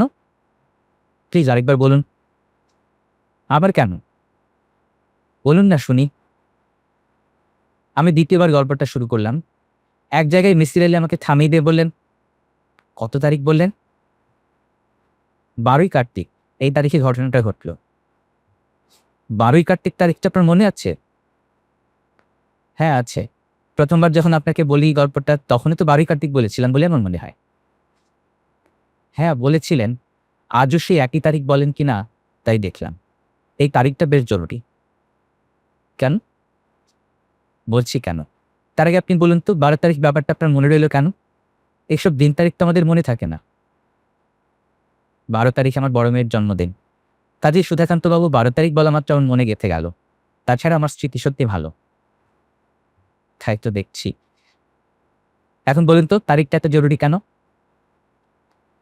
যে বছর ঘটনাটা ঘটলো আমি সেই বছরের পঞ্জিকা দেখেছি। 12 তারিখ হচ্ছে 24 অক্টোবর। স্কুল ছুটি থাকে। ওই দিন লক্ষ্মী পূজার বন্ধ ছিল। কাজে আপনার সুধাকান্তবাবু আপনাকে একটা মিথ্যা কথা বলেছেন। তিনি বলেছেন ওই দিন স্কুল করেছেন। হয়তো উনি তারিখটা ভুল বলেছেন। হ্যাঁ তা হতে পারে, তবে আমি তার নিজের মুখে ঘটনাটা শুনতে চাই। আবার শুনতে চান? হ্যাঁ। কেন? ব্যাপারটা বিশ্বাস করতে পারছি না। আমি বিরক্ত হয়ে বললাম, বিশ্বাস করতে না চাইলে করবেন না। আপনাকে বিশ্বাস করতেই হবে এমন কোনো কথা আছে? মিসির আলী বললেন, আপনি একটু যাবেন আমার সঙ্গে। কোথায়? ওই জায়গায়। কেন? তাহলে জেনে আসতাম তারিখটা 12 কিনা। আপনি কি পাগল নাকি ভাই? ব্যাপারটা খুব জরুরি, আমাকে জানতেই হবে। জানতে হলে আপনি যান, আমি আপনাকে ঠিকানা দিয়ে দিচ্ছি। আপনি যাবেন না? জি না, আজে বাজে ব্যাপার নিয়ে মাথা ঘামানোর সময় আমার নেই। এটা আজে বাজে ব্যাপার না। আমার কাছে আজে বাজে, আমার যাওয়ার প্রশ্নই হচ্ছে না। মিসির আলী মুখ কালো করে উঠে গেলেন। আমি মনে মনে বললাম, ভালো পাগলের পাল্লায় পড়েছি। লোকটা মনে হয় অ্যাবনর্মাল সাইকোলজি নিয়ে পড়াশোনা করতে করতে নিজে ওই পর্যায়ে পৌঁছেছে। এরা দেখি বিপজ্জনক ব্যক্তি। মিসির আলী যে কি পরিমাণ বিপজ্জনক ব্যক্তি তা টের পেলাম দিন 10 পর। আমার ঠিকানায় মিসির আলীর একটা চিঠি এসে উপস্থিত। ভাই, আপনি কেমন আছেন? আমি সুধাকান্তবাবুর সঙ্গে দেখা করতে গিয়েছিলাম। দেখা হয়নি। উনি তার দুঃসম্পর্কের এক বোনের বাড়ি চলে গিয়েছেন বলে দেখা হয়নি। শুনলাম তিনি সেখানে পুরো গরমের ছুটিতে কাটাবেন। যাই হোক, ওর অনুপস্থিতিতে আমি কিছু তথ্য সংগ্রহ করেছি। থানায় গিয়ে থানার রেকর্ডপত্র দেখেছি। ওইখানে ঘটনার তারিখ 23 অক্টোবর, দিবাগত রাত, অর্থাৎ 11ই কার্তিক। কাজী সুধাকান্তবাবু তারিখ বলে একটু ভুল করেছেন বলেই মনে হয়। আমি স্থানীয় স্কুলের হেডমাস্টারের সঙ্গেও কথা বলেছি। তিনি বলেছেন ওই দিন সুধাকান্তবাবু ঠিকই সারাদিন ক্লাস করেছেন। কাজী সুধাকান্তবাবু মিথ্যা কথা বলেননি, তারিখে ভুল করেছেন। তারিখে ভুল করা খুব অস্বাভাবিক নয়। ভদ্রলোকের স্মৃতিশক্তি তেমন ভালো না, কারণ আপনার মুখে শুনেছি দ্বিতীয়বার যখন তার সঙ্গে আপনার দেখা হয় তখন তিনি আপনাকে চিনতে পারেননি। থানার ওসি সাহেবকে জিজ্ঞেস করলাম পোস্টমর্টেম করা হয়েছিল কিনা।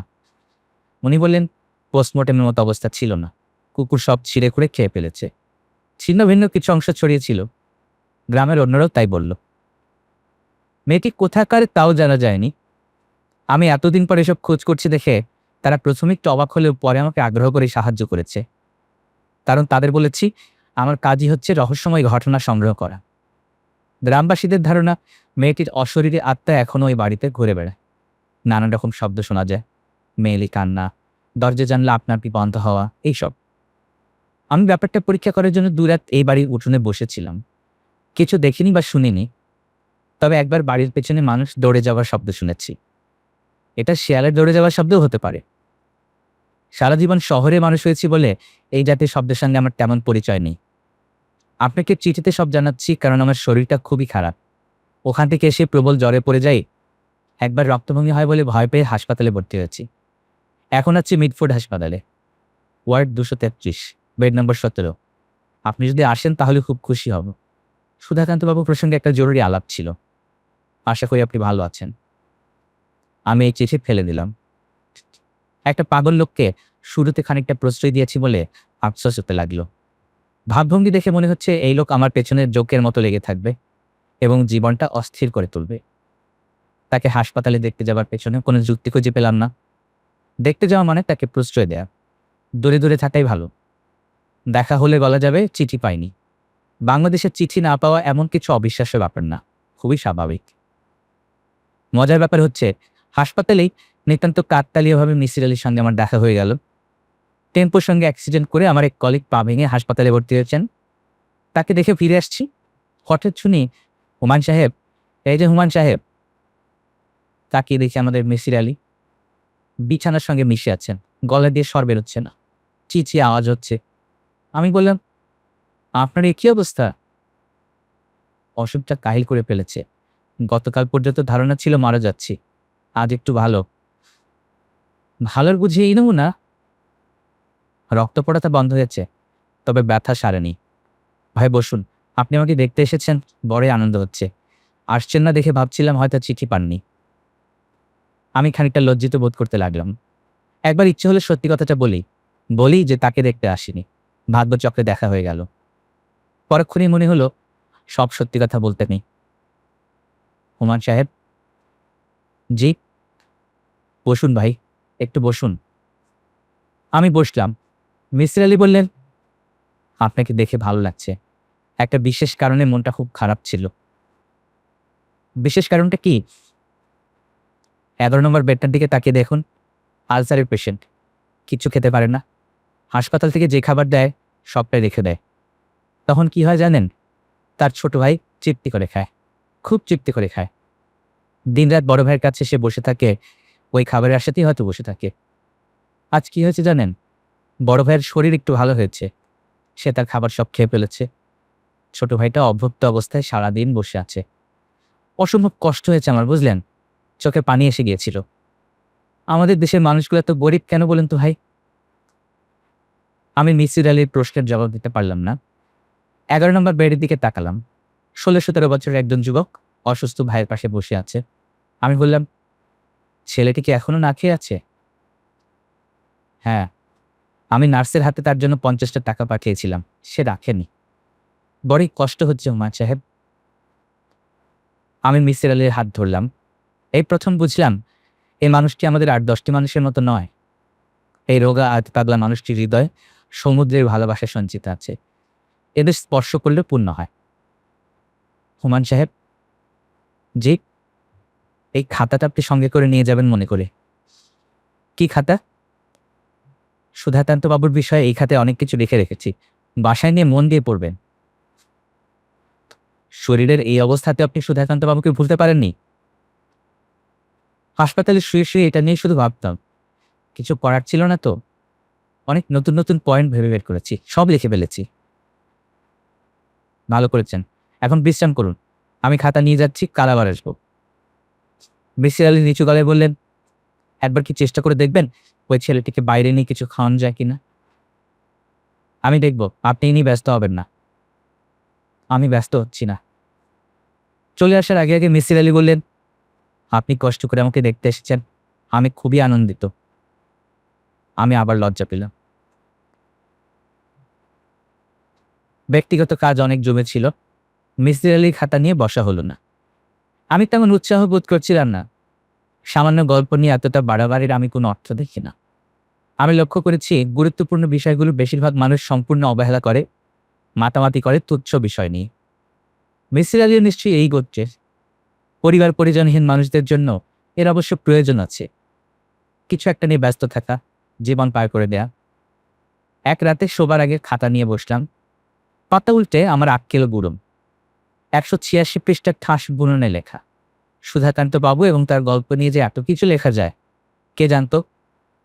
পরিষ্কার গোটা গোটা লেখা, পড়তে খুব আরব। অবাক হয়ে লক্ষ্য করলাম আমাকে নিয়ে তিনি 8 পৃষ্ঠা লিখেছেন। সেই অংশটি প্রথম পড়লাম। শুরুটা এরকম: নাম হুমায়ুন আহমেদ, বিবাহিত, 3 কন্যার জনক, পেশা অধ্যাপনা, বদমেজাজি, অহংকারী। অধ্যাপকদের যেটা বড় ত্রুটি, অন্যদের বুদ্ধিমত্তা খাটো করে দেখা, ভদ্রলোকের তা আছে। এই ভদ্রলোকের স্মৃতিশক্তি ভালো। তিনি গল্পটি আমাকে 2 বার বলেছেন। 2 বারই এমনভাবে বলেছেন যে একটি শব্দ এদিক ওদিক হয়নি। তার কথাবার্তায় চিরকুমার সুধাকান্তবাবুর প্রতি গভীর মমতা টের পাওয়া যায়। এই মমতার উৎস কি? সুধাকান্তবাবু এই ভদ্রলোককে ক্ষুধার্ত অবস্থায় চমৎকার কিছু খাবার রান্না করে খাইয়েছেন, এইটাই কি একমাত্র কারণ? আমার মনে হয় সুধাকান্তবাবুর চেহারা, কথাবার্তাও ভদ্রলোকের উপর খানিকটা প্রভাব ফেলেছে। সুধাকান্তবাবু অতি অল্প সময়ে এই বুদ্ধিমান মানুষটিকে প্রভাবিত করেছেন। কাজেই ধরে নেওয়া যায় মানুষকে প্রভাবিত করার ক্ষমতা সুধাকান্তবাবুর আছে। আমরা কি তাহলে ধারণা করে বলতে পারি না সুধাকান্তবাবু তার আশেপাশের মানুষদের প্রভাবিত করেছেন? সুধাকান্তবাবুকে নিয়ে 3টি অধ্যায় আছে। প্রথম অধ্যায়ের শিরোনাম পূর্ব পরিচয়। এই অংশে সুধাকান্তবাবুর পরিবারের যাবতীয় বিবরণ আছে। বাবার নাম, দাদার নাম, মার নাম, তারা কে কেমন ছিলেন, কি করতেন, কে কিভাবে মারা গেলেন, দেশ ত্যাগ করলেন কবে, কেন করলেন। এত তথ্য ভদ্রলোক কিভাবে জোগাড় করলেন, কেনই বা করলেন কে জানে। দ্বিতীয় অধ্যায়টির নাম সুধাকান্তবাবু ও তার বাগদত্তা। এই অধ্যায়টি বেশ ছোট, পড়ে মনে হলো মিসির আলী তেমন কোনো তথ্য জোগাড় করতে পারেননি। তৃতীয় অধ্যায় সুধাকান্তবাবুর চরিত্র এবং মন মানসিকতা নিয়ে। শুরুটা এমন: ভদ্রলোক নিজেকে সাধু শ্রেণীতে পেরেছেন। শুরুতে তিনি বলেছেন যে সাধু সন্ন্যাসীর জীবনযাত্রায় তার আগ্রহ আছে। শ্মশানে শ্মশানে ঘুরতেন এবং স্থানীয় লোকজনও তাকে সাধু বাবা বলে। নিজের সাধু চরিত্রটির প্রতি ভদ্রলোকের দুর্বলতা আছে। এই দুর্বলতার কারণ কি? প্রকৃত সাধু শ্রেণীর লোক শুরুতে অন্যকে বলে না আমি সাধু, ইনি তা বলেছেন। কাজেই ধরে নেওয়া যাক ইনি আমাদের মতোই দোষগুণ সম্পন্ন সাধারণ একজন মানুষ। তিনি নিঃসঙ্গ জীবন ঠিক পছন্দ করেন বলে মনে হলো না। অনেক রাতে বাড়ি ফেরেন, যাতে একা একা খুব অল্প সময় তাকে থাকতে হয়। একজন সাধক শ্রেণীর মানুষের চরিত্রের সঙ্গে ব্যাপারটা মিশ খায় না। মিসির আলীর খাতা শেষ করতে করতে রাত 2টো বেজে গেল। পরিশিষ্ট অংশে ভদ্রলোক 6টি প্রশ্ন তুলেছেন এবং বলেছেন রহস্য উদ্ধারের জন্য এই প্রশ্নগুলোর জবাব জানা অত্যন্ত প্রয়োজন। এই 6টি প্রশ্ন পড়ে আমার মাথা ঘুরতে লাগলো। কি কাণ্ড! মিসির আলী সাহেবের খাতা আবার গোড়া থেকে শেষ পৃষ্ঠা পর্যন্ত পড়লাম। 6টা প্রশ্নের কাছে এসে আবার চমকালাম। আমার মাথা ঘুরতে লাগলো। ইচ্ছে করলো এক্ষুনি ছুটে যাই মিসির আলীর কাছে। মিসির আলী সাহেব আজ অনেক সুস্থ। গায়ে চাদর জড়িয়ে বিছানায় বসে আছেন। হাতে শিবরাম চক্রবর্তীর বই, জন্মদিনের উপহার। কিছুক্ষণ পড়ছেন, তারপর গা দড়িয়ে হাসছেন। আবার পড়ছেন, আবার হাসছেন। আশেপাশের রোগীরা ব্যাপারটায় বেশ মজা পাচ্ছে। আগ্রহ এবং কৌতূহল নিয়ে তারা দেখছে এই বিচিত্র মানুষটাকে। আমার দিকে চোখ পড়তে মিসির আলী বললেন, শিবরামের বাঘের গল্পটা পড়েছেন? অসাধারণ।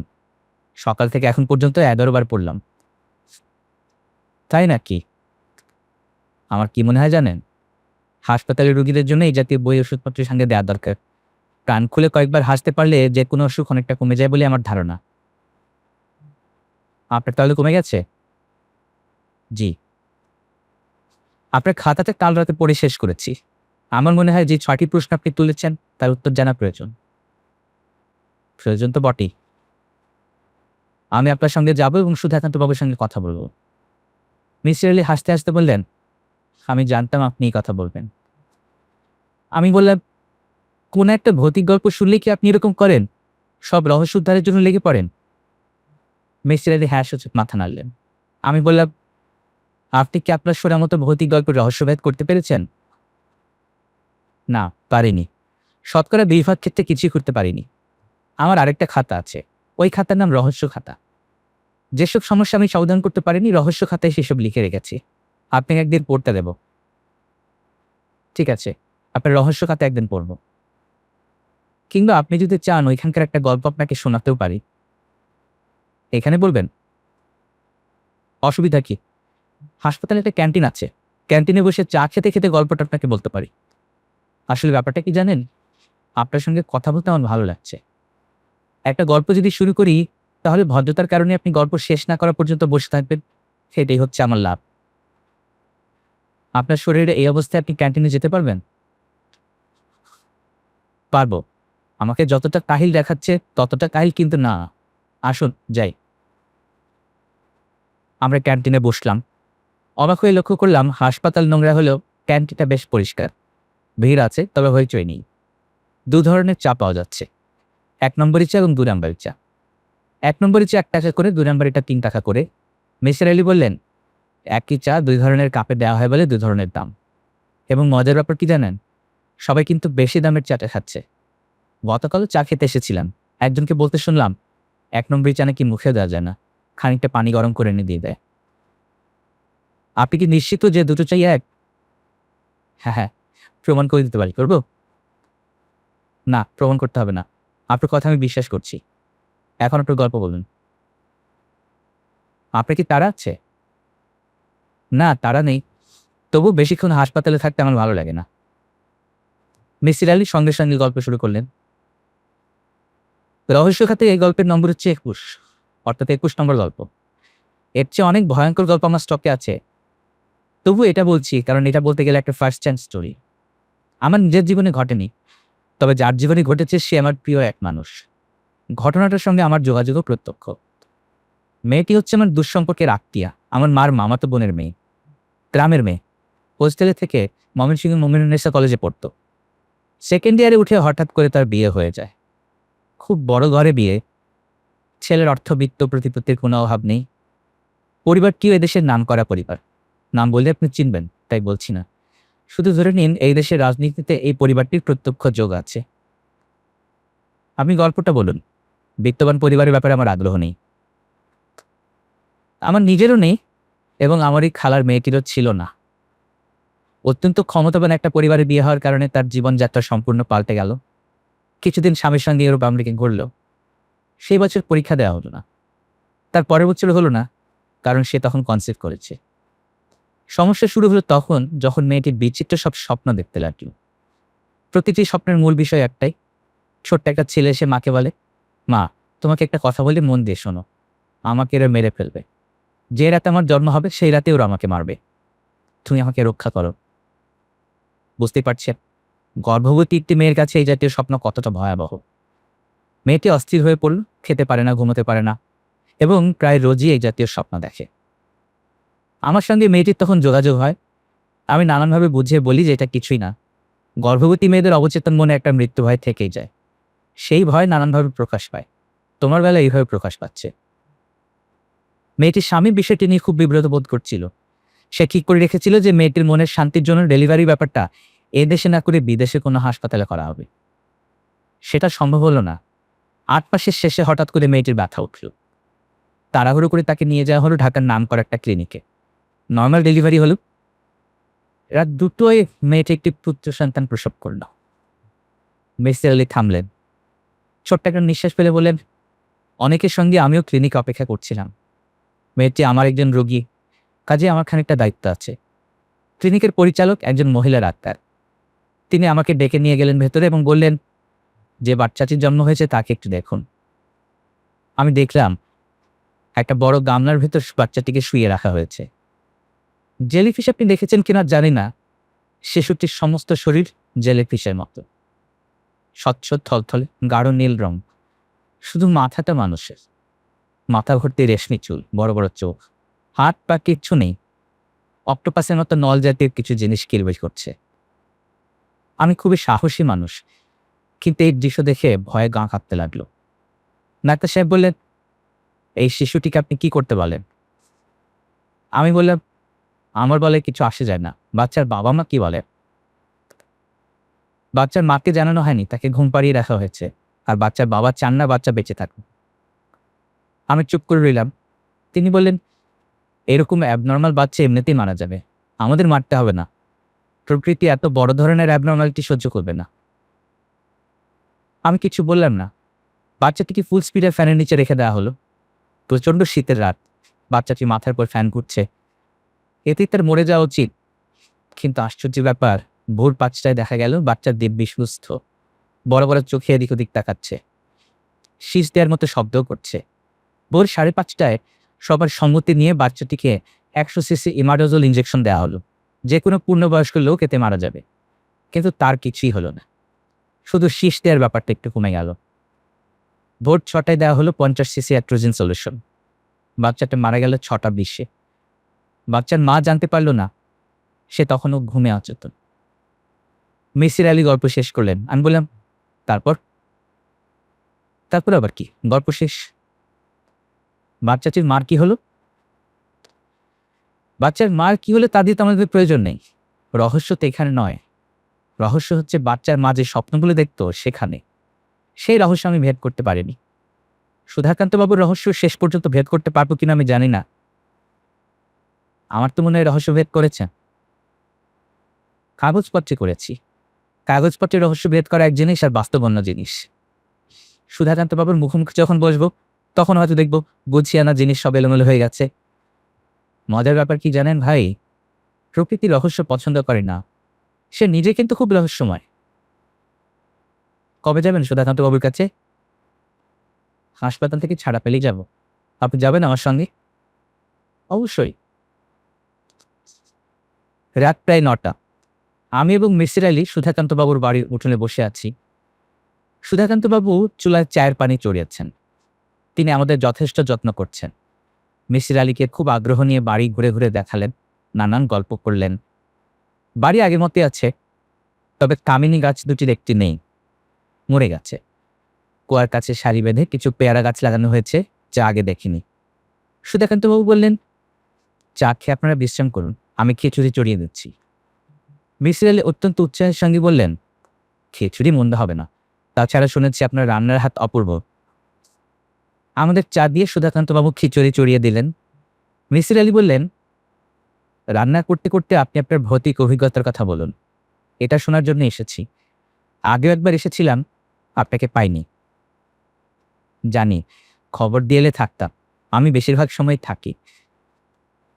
শুরু করুন। সুধাকান্তবাবু গল্প শুরু করলেন।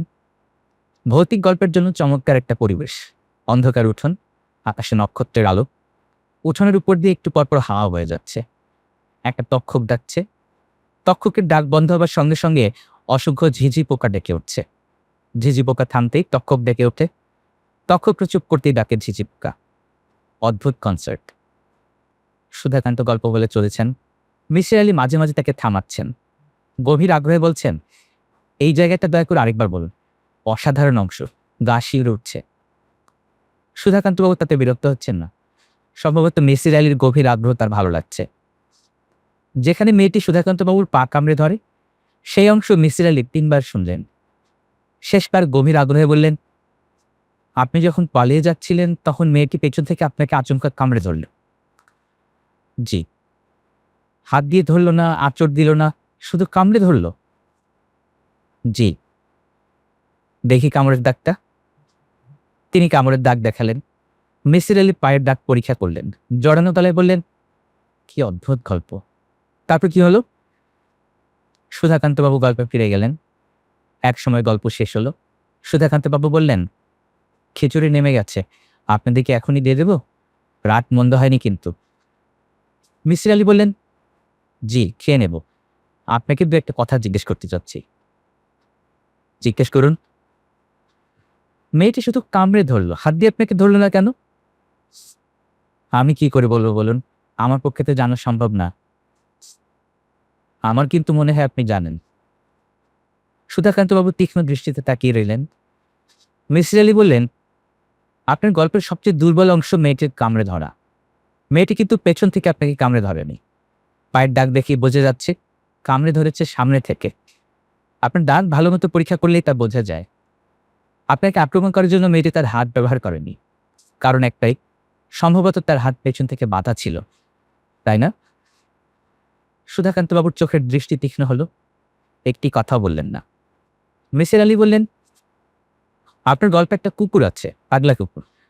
হাইড্রোফোবিয়া এক কুকুর কিছুই খায় না, অসহ্য যন্ত্রণায় মৃত্যুর জন্য অপেক্ষা করে, অথচ এই কুকুরটা আস্তে একটা মেয়েকে খেয়ে ফেললো। 5টা সুস্থ কুকুরের পক্ষে যে সম্ভব নয়। আপনি অসাধারণ একটা ভূতের গল্প তৈরি করেছেন, কিন্তু গল্প অনেক ফাঁক রয়ে গেছে, তাই না? সুধাকান্তবাবু বিড়বিড় করে কি যেন বললেন। আমি কাঠ হয়ে বসে রইলাম। কি শুনছি এসব? মিসির আলী লোকটি এসব কি বলছে? মিসির আলী বললেন, ব্যাপারটা কি হয়েছিল আমি বলি। আপনি চিরকুমার একজন মানুষ, আপনার মনে আছে অবদমিত কামনা বাসনা। মহাপুরুষরাও কামনা বাসনার ঊর্ধ্বে নন। কিভাবে যেন আপনি অল্প বয়সে একজন কিশোরীকে আপনার ঘরে নিয়ে এলেন। এই মেয়েটি কিভাবে এলো বুঝতে পারছি না। বাড়ি থেকে পালিয়ে আসতে পারে, অথবা অন্য কিছু হতে পারে। এই অংশটা আমার কাছে পরিষ্কার না। যাই হোক, মেয়েটিকে আপনি ঘরে নিয়েই তার হাত বেঁধে ফেললেন। মেয়েটির চিৎকার কান্নাকাটি আশেপাশে কেউ শুনল না, কারণ আশেপাশে শোনার মতো কেউ নেই। মেয়েটি নিজেকে রক্ষা করবার জন্য আপনি একে কামড়ে ধরল। এই একটি অস্ত্রই তার কাছে ছিল। অবশ্য মেয়েটি নিজেকে রক্ষা করতে পারল না, শেষ পর্যন্ত মারা গেল। আপনি তার মৃতদেহ ঘরেই ফেলে রাখলেন। ঘরের দরজা জানলা খুলে রাখলেন যাতে শিয়াল কুকুরের শবদেহটা খেয়ে ফেলতে পারে। একদিনে তো একটা মানুষ শিয়াল কুকুর খেয়ে ফেলতে পারে না, হয়তো 2 দিন বা 3 দিন লাগলো। এই সময়টা আপনি নষ্ট করলেন না, ঠান্ডা মাথায় ভাবলেন। ভেবে ভেবে অসাধারণ একটা গল্প তৈরি করলেন। সেই গল্পের সূত্র আছে, কুকুর আছে, অশরীরী আত্মীয়রা আছে। কি সুধাকান্তবাবু, আমি ঠিক বলিনি? দিন, এখন খাবার দিয়ে দিন, প্রচন্ড খিদে পেয়েছে, খেয়ে নেব। আমি অবাক হয়ে দেখলাম সত্যি সত্যি মিসির আলী খেতে বসেছেন। সুধাকান্তবাবু তাকে থালায় গিয়ে দিচ্ছেন। মিসির আলী আমার দিকে তাকিয়ে বললেন, আপনি খাবেন না? আমি বললাম, না, আমার খিদে নেই। মিসির আলী খেতে খেতে বললেন, সুধাকান্তবাবু, আপনার বিরুদ্ধে কেস দাঁড় করাবার মতো কিছু আমার হাতে নেই। যেসব কথা আপনাকে বলেছি সেসব কথা আমি কোর্টে টেকাতে পারবো না, আর আমি সেই চেষ্টা করব না। কাজে আপনার ভয়ের কিছু নেই। তবে আমার কেন জানি মনে হচ্ছে আপনি থানায় গিয়ে অপরাধ স্বীকার করবেন। আচ্ছা, মেয়েটার নাম কি ছিল? সুধাকান্ত গম্ভীর গলায় বললেন, বিন্তি। ওর নাম বিন্তি। ও আচ্ছা, বিন্তি। মিসির আলী খুব আগ্রহ করে খাচ্ছেন। আমি দূরে থেকে তাকে দেখছি। সুধাকান্তবাবু দেখছেন। তার চোখে পলক পড়ছে না, সেই পলকহীন চোখে গভীর বিস্ময়। মিসির আলী বললেন, খিচুড়ি তো ভাই অপূর্ব হচ্ছে, আমাকে রেসিপিটা দেবেন তো। আমিও আপনার মতো একা একা থাকি, মাঝে মাঝে খিচুড়ি রান্না করব। বলেই মিসির আলী বিচিত্র ভঙ্গিতে হাসলেন। আমি এর আগে এত অদ্ভুতভাবে কাউকে হাসতে শুনিনি। গায়ে কাঁটা দিয়ে উঠল। পরিশিষ্ট। আমার অধিকাংশ গল্পের শেষ থাকে না বলে পাঠক পাঠিকার আপত্তি তোলেন। এই গল্পের আছে। সুধাকান্তবাবু তার অপরাধ স্বীকার করে থানায় ধরা দিয়েছিলেন। বিচার শুরু হওয়ার আগেই থানা হাজতে তার মৃত্যু হয়। আপনারা শুনছিলেন হুমায়ূন আহমেদের লেখা উপন্যাস বৃহন্নলা। ভালো লাগলে লাইক করবেন, সাবস্ক্রাইব করবেন, আর কমেন্টে জানাবেন কি শুনতে যাচ্ছেন পরবর্তীতে। ভালো থাকবেন।